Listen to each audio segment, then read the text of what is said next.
was very shocking, obviously, when the pandemic hit, unlike anything we had ever experienced before in academia. There has definitely been times where I've cried. There's definitely been times when I felt completely overwhelmed. There have been times when I hurt for my students when they're emailing me about how stressed they are. So it was challenging, it was surprising. I don't think anyone thought it would last this long, but we were able to make that pivot and also innovate. And I think that the pandemic really disrupted online education. And that was one good thing that came out of the pandemic. It became clear that we had to really think very carefully of how do we actually respond as a nation, as a society, as a global society as well. So the early parts was to connect with other colleagues across the university and ask questions around diagnostic tools, diagnostic approaches. One of our students, we were sitting in a thesis committee meeting where he presented his own research on sharing of data while preserving privacy. And of course, through that conversation, it became clear that, well, wait a minute, that would be a framework through which we could also start tracking symptoms. This is then what became fairly quickly what is now Health Check. A few months later, we were asked to create this department to help with the campus access.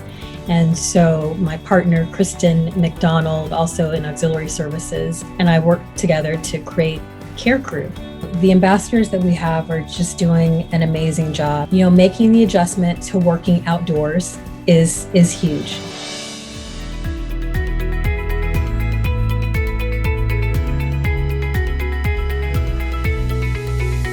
When we made the shift to remote operations and throughout the pandemic, we really had to step in and actually just make sure that we're supporting our staff the best we could through this, because they weren't just dealing with trouble calls. It wasn't just a problem with an install on their machine. They're dealing with someone that's in a very stressful position that has no colleagues around them. They don't have access to the people that they would normally be able to step down the hall and get support from. So it really fell on our support staff that are all, out sitting on their kitchen tables to be able to listen in, hear where this pain is, and just let them know that we're there to support them through this.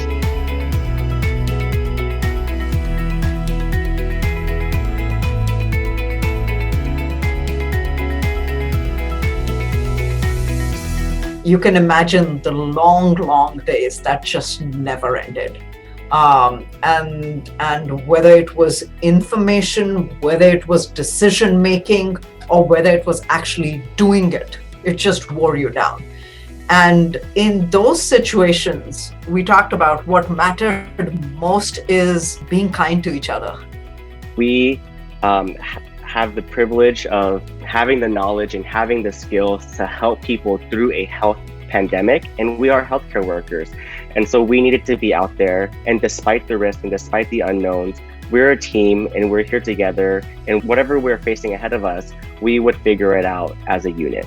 The Care for the Caregivers program was established in partnership with Keck Medical to ensure that the caregivers had a safe place to isolate or quarantine. We received tons of letters from the USC community, and there were letters directed to the healthcare workers. They were just beautiful. Like, it was so artistic too. You'd see kids drawing pictures and drawing flowers. And so what we did is we collected all of those letters, and every night we kept sliding those under the guest room doors.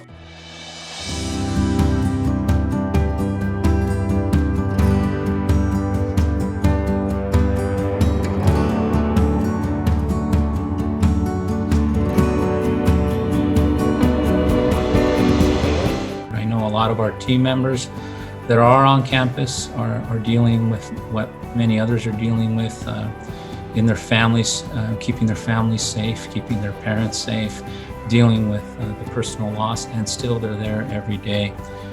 I find gratifying working with team members that have met the challenge, that they actually, instead of withering, they've actually strengthened their resolve, supporting the needs of the university, and they do it with a smile.